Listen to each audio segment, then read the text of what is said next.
years. And I said, I'm not doing 45 minutes. I didn't do anything wrong.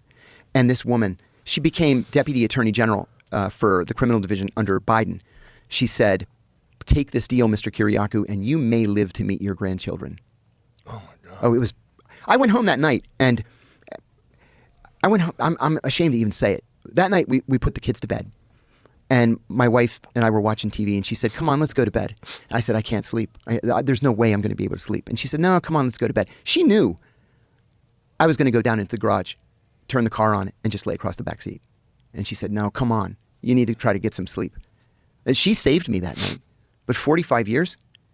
And so they waited 10 months before they were even willing to engage in a conversation.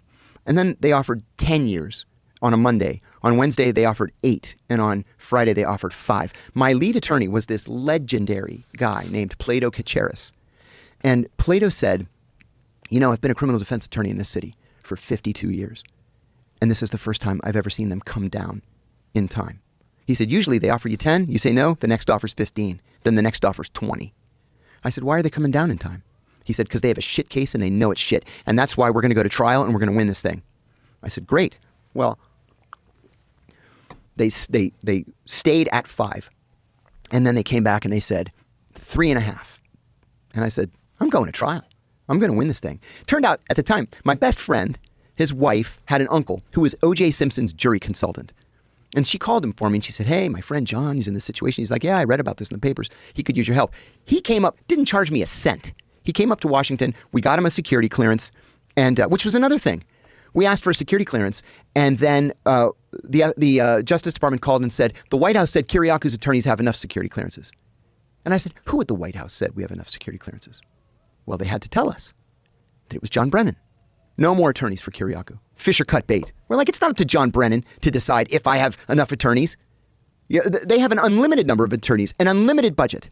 As it turned out, they spent $6 million to put me in prison. Was society really better off spending $6 million to put me in a low security prison for 23 months? So in the end, they said, best and final offer, 30 months, you do 23. Well, I was only the second American who had ever been charged with this crime of violating the Intelligence Identities Protection Act of 1982. The only other person that was charged with it was a woman named Sharon Scranage. She was a CIA secretary in Ghana in the 80s. And she was having an affair with a member of Ghana's intelligence service. And in the course of pillow talk, she revealed the names of all of the CIA officers in